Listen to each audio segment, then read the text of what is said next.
front yard today and I'm done trying to be cute on here. Actually, I don't think I've ever tried to be cute on here, but I have been sweating the last 2 days and planting so many things because this is a good time to plant so things can get rooted in and just come up even bigger in the spring. And so I've been trying to get a few things that I really want in the ground. Let me show you the plant that's over there that I'm gonna plant for this video. First, we're just gonna appreciate how huge these begonias have gotten. They're massive, you guys. They're so pretty. I absolutely love this combination. Oh, I'm kind of craving pink for next year, but I love this kind of purple blue color. And then I think if I would have gone with the Diamond Frost Euphorbia, it might have mixed in a little bit more, but I just absolutely love it so much. So happy with it. So something that I'm going to be planting today is that same color, and I just love this color in the garden. It really can go with anything. That's why I plant a lot of purple plants as perennials, because I like to pick pinks and white and sometimes pale yellow for my annuals. And so I feel like the purple just kind of goes with anything, and especially those colors. But look how pretty it looks with all this. It even looks good with warmer colors like corals. And so I feel like you can it's just a good standby color. So the plant I'm going to be talking about today, it's the blue Skywalker Veronica. So pretty. And the pollinators love it. There was just a bee on it, but oh, there it is. I got some that are getting ready to bloom. I'm beginning to discover that I like Veronica a little bit better than Salvia. I used to get them mixed up, but I have them straight in my head now. But the thing I like about Veronica is they come back with a bigger second flush, and they're just a lot stronger. Let me show you a few examples of that because I think it's kind of important to show that. Okay, so here is some established blue Skywalker Veronica. This is its third year. I have 2 plants here and then 1 here. And I just love how full the second flush gets. And you can see how strong the stems are. So I came back here in the summer and did a prune. So I cut off all the spent blooms. But you can see, like, these are spent here. Are those spent there? It's hard to tell. Sorry, bees. I didn't mean to interrupt your morning. They're busy on there. They just love it. But anyway, their spent blooms still look okay. I mean, I still like to come through and deadhead them, but it's just such a strong flush, and I absolutely love this plant. So that's why I like it a little bit more than the Salvia. Don't get me wrong, I like the Salvia, but I feel like this just does a little bit better. I love that blue toned purple color, and I especially love it with these limelight hydrangeas. Look how pretty that is, especially just the bright green, and I love it with the white also. That combination is just so stunning to me with the pine trees. And so I want to do this all in my front yard in different spots to kind of balance it out a little bit. So that's why I bought more to put in different spots, and I'll kind of create the same pattern for my front yard because I want it to be a little bit cohesive. Let me show you where I'm going to put it in my yard. So I have another pine tree here, and I just planted these limelight hydrangeas to match. I did have some limelight prime, and they are different than the limelight I discovered, so I moved those to my backyard in one of my previous videos and planted these. I've only got like 1 bloom on this because they're new, but I want them to get set and established right now, so they'll be really beautiful in the spring. But I want to come and do the same thing and put the blue Skywalker Veronica right here. So right now I have just the annual Salvia, and it looks really pretty, so I think it's going to be nice. I might have to rearrange this again. I might have to move that phlox back just because those are going to be a little bit taller, and I'll probably put 1, 2, 3, just tuck them in right here, maybe just 2. We'll have to see how full I think that's going to get, and that will balance out the other side, so they'll have the limelights with that blue purple color, and then same thing here. And then over here, I'm thinking it might be fun to add a hydrangea eventually over here. Same thing, another limelight.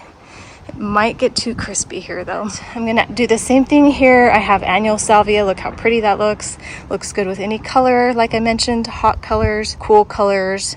I think it even looked good with red. And so I'm gonna plant a trio right here, and then maybe eventually I'll do a hydrangea, I'll see. But I think that will balance out the yard to have a big grouping in this corner, then that corner, and then the corner on the other side. I just think that will look super, super nice. So that's my plan for this morning. First, let's go look at that salvia so I can kind of show you the difference between the Veronica and the salvia. I have some salvia here, and I will show you a video, hopefully if I can, of them with their first bloom, and they are beautiful. It's one of my favorite salvias. It's from Proven Winners. It's back to the fuchsia salvia. This one's getting eaten by bugs, but I didn't get a second flush on this one when I cut it back. Well, maybe I did get one or two. So you can see this here and this one here that was spent. And then on this one, I got just a couple, as you can see. And then on this one, I just got a couple, and right now I'm just getting a little flush. This is super impressive in the spring, and don't get me wrong, I'm glad I have this plant, but I feel like the Veronica just performs a little bit better than the salvia. Here by my creek, I have some that are just getting ready to bloom. I cut them back, same thing this summer. These were in the shade and I just barely cut them back, but you can see they're this beautiful purple shade, and it's kind of a pink purple.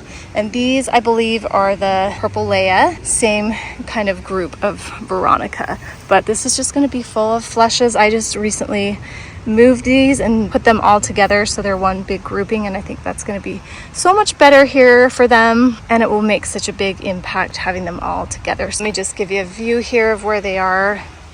They were kind of split here, and then I had some in the shade over there, and they just look so much better. Hopefully that gave you a good view of the difference between the salvia and the Veronica. Actually, I have one more salvia over here that I'll show you, and it's giving me a much bigger flush, but it's mostly on the sides here, as you can see.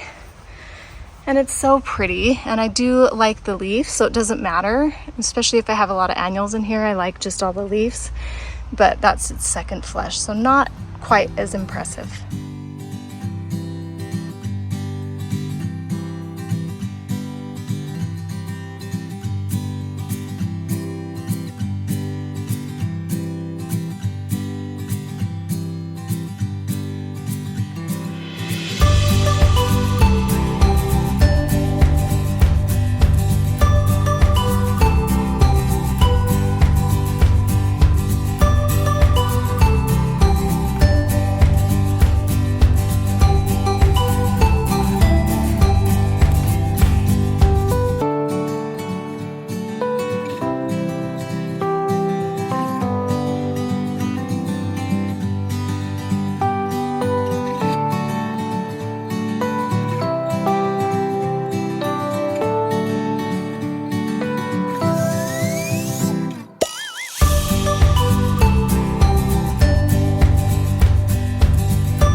Okay, I'm all finished. I just love this site. I have to enjoy it because it's gonna be gone pretty soon. I did lose a few begonias on the other side. I transplanted these. Hopefully they'll do okay. Other ones I've moved this summer have done fine. Not sure about these salvia. I might just pull these out, actually. Yeah, I think I'm gonna. I don't think they're gonna do very well, and I'll get the color from these. So look how pretty. I've got this trio here. Eventually, when this tree gets bigger, that will take a while. I'll probably have to move them out a little bit or forward, but I wanted to keep them kind of tucked back for now, and I think it looks so good. I'm gonna really like this space right here. Glad to finally have some flowers in it. Now let's look at the other side. Here we are with this side. This is going to get a lot of heat this weekend, so hopefully it'll be okay. It's looking a little sad right now. The phlox are a little bit sad, but I'm hoping they'll survive it. I can always come in and plant more. I love those flowers. Hopefully they won't die, but I've got the grouping here. So this one, and this one, and I'm going to love that. It's going to be so pretty with that blue purple, and then the phlox and the limelights. I don't think there's enough sun to do phlox over on that side. Maybe I'll try it, but I might be able to do some in that corner there, which would be kind of nice. So I have to think about that for next year. I did lose a begonia and a salvia in here, but I just replaced them with these. I think that'll be really pretty. Now that these boxwoods are more forward, that'll be great because they're in front of the hydrangeas now instead of behind. I'll move those in another video. So anyway, thanks so much for watching me polish my garden, and I hope I'm inspiring you to polish yours too. We'll see you in my next video. Bye guys.